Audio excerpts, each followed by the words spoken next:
All right, let's dive in. This deep dive is all about making your restaurant dream a reality, specifically in London in 2024. We're dissecting an article. How much does it cost to open a restaurant in London in 2024? From the Restaurant Success blog, it's on Menuvol. Great article. Really breaks down those nitty-gritty costs, things you might not even think about. Yeah, like music licenses. Who knew that was a thing? But, that's why we're doing this deep dive to get you prepped and ready, financially speaking, for this exciting adventure. Exactly. Knowledge is power, right? Forewarned is forearmed, especially when it comes to finances. So let's get to the chase. How much are we talking about to make this dream happen? What kind of investment? Well, according to the article, you're looking at anywhere between, hold on to your hats, 200,000 pounds to wait for it, 1 million pounds. Whoa, okay, that's a pretty big range. What accounts for that difference? A lot of it boils down to location, location, location. A trendy spot in, say, Soho versus a charming little place in Richmond, those are two very different financial beasts. Makes sense. So is it just rent we're talking about, or are there other location-based costs I need to think about? Well, rent is a biggie, for sure. In prime central London areas, like Mayfair or Covent Garden, you could be looking at over £200 per square foot. Wow, that's like buying a luxury car every year. Yeah, it puts things in perspective, doesn't it? But, it's London, it's prime real estate. Now, outer boroughs, that can be a bit easier on the wallet, maybe 40 to 100 pounds per square foot. It's a big difference. It is, but then you have to consider accessibility for your target customer. Is it easy to get to? Is it a spot where people want to be? Lots to think about. Absolutely. The type of customer, the vibe you're going for. I'm guessing the type of restaurant also factors in fine dining versus casual, right? Huge impact on budget. Think about it. Fine dining, you're talking higher end finishes, fancier furniture, it all adds up. Right. The renovation costs alone must be through the roof. Don't forget about lease negotiation fees, too. Yeah. Easily a couple £1,000s right there. Oof. Didn't even think about that. This is where having a good solicitor comes in. They can help you navigate the legal jargon, negotiate favorable terms, potentially save you a bunch of money. Worth their weight in gold.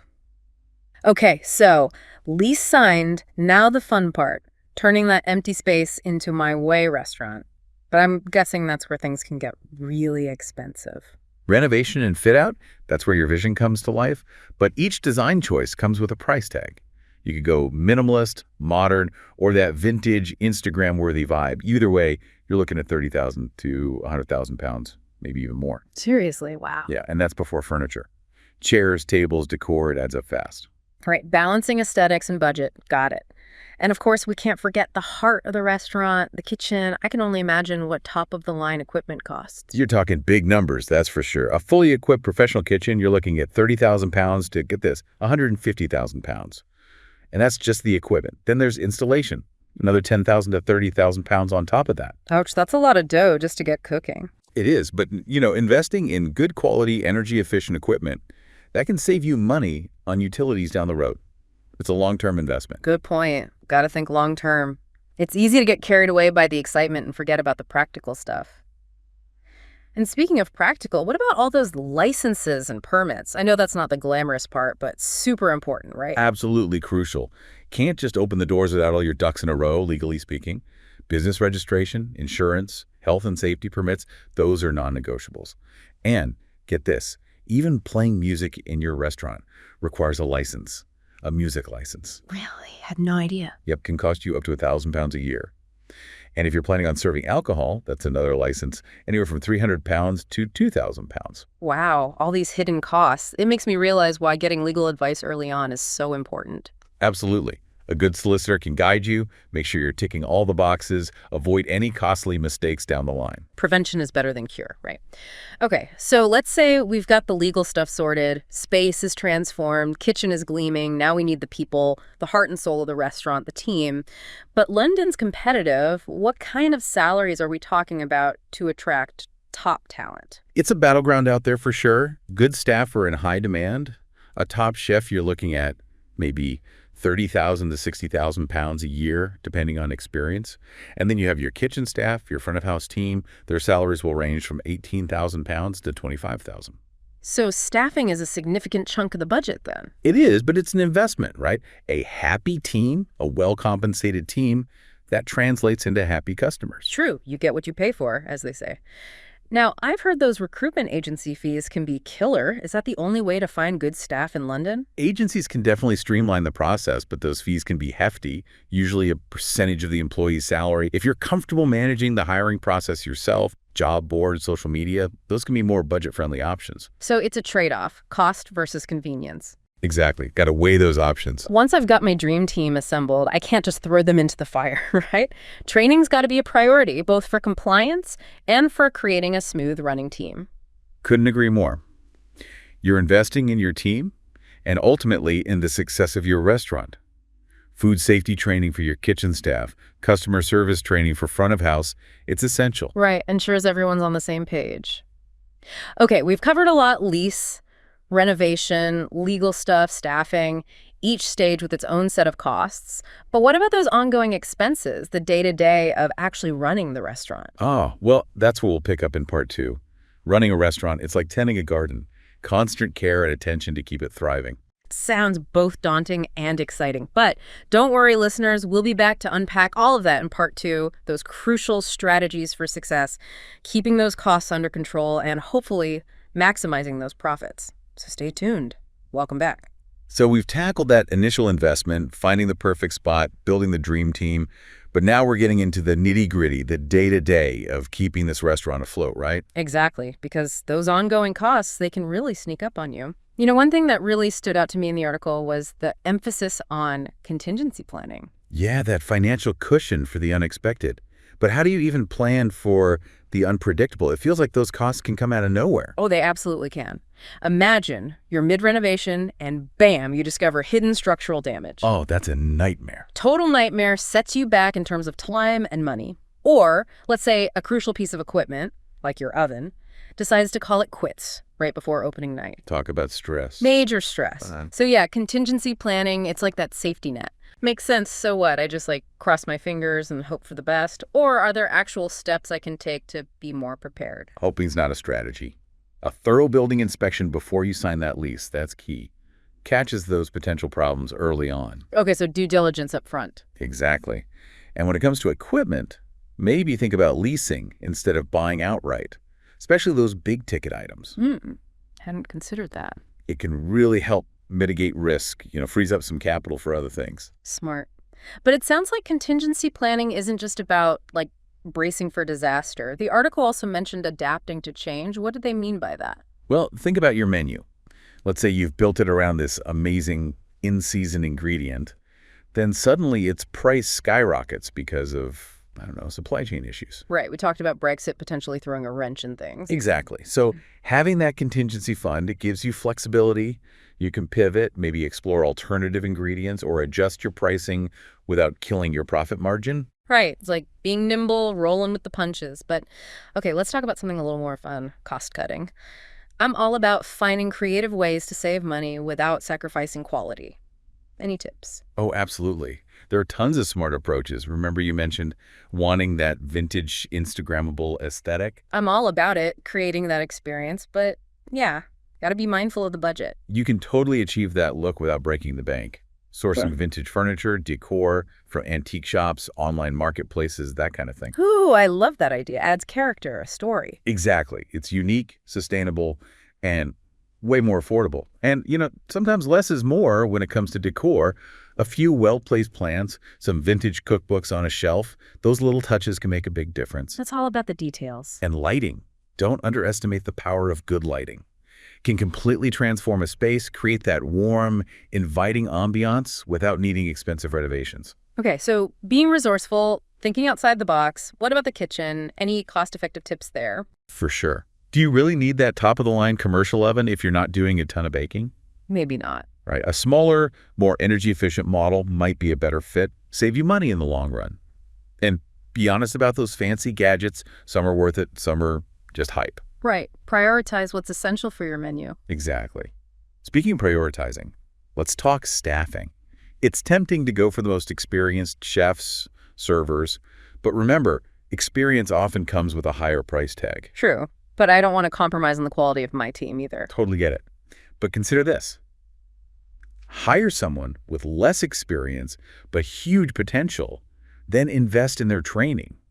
You're shaping them to fit your vision. It's more cost-effective, and they grow within your restaurant. I like that, like nurturing talent. Okay, so we've covered those initial costs, but now those recurring expenses, the stuff that keeps the lights on, the doors open, utilities, for example, how do we keep those in check? Yeah, those bills can add up quickly. Energy efficiency is your best friend. Simple changes, LED lighting, energy-efficient appliances, even something like composting can have a big impact on those monthly bills. LEDs, composting, that's doable. What about food waste in general? Oh, huge cost factor. Portion control, using surplus ingredients creatively, even partnering with local food banks to donate excess food, those are all wins. Win for the wallet, win for the environment. Now, on to the fun stuff, marketing. We touched on digital marketing earlier, but what about those cost-effective ways to spread the word, especially when you're brand new? Social media is your best friend, hands down. Engaging content, interacting with your followers, encourage people to share their experiences. It's free advertising. Free is always good. And don't forget local partnerships, sponsor a community event, team up with other businesses for cross-promotions. Those could be really effective. It's about building a community, right? Exactly. And never underestimate the power of word of mouth. Encourage your customers to share their experience, offer incentives for referrals, create that buzz. It's more organic, more genuine. People can spot a sales pitch a mile away.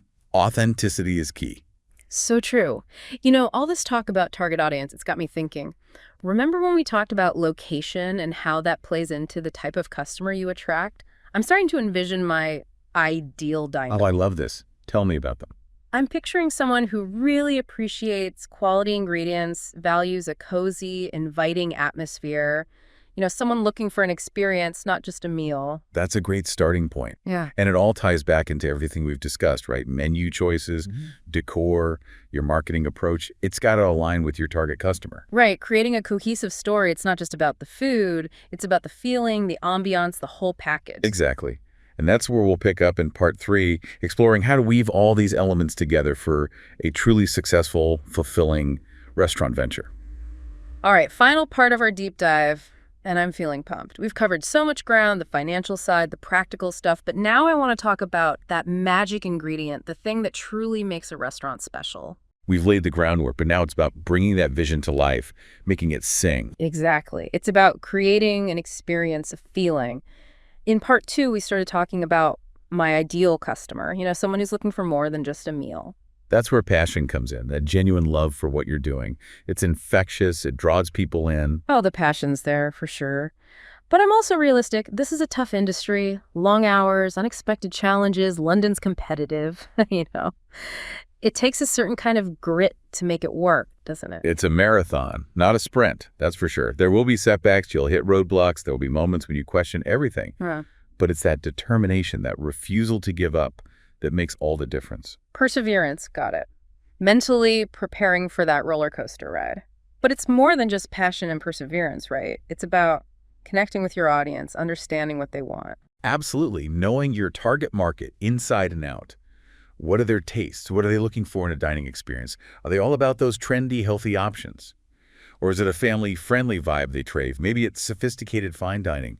That understanding, it informs everything, your menu, decor, pricing, the whole 9 yards. Creating an experience that resonates with them, a place where they feel like they belong. Exactly. Building a community, a loyal following, people who come back again and again, not just for the food, but for the feeling.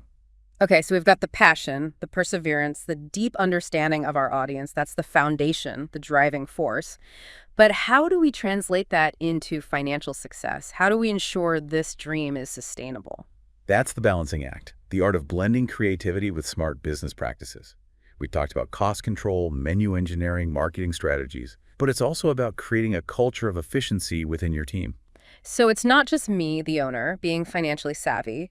It's about empowering my staff to make smart decisions as well.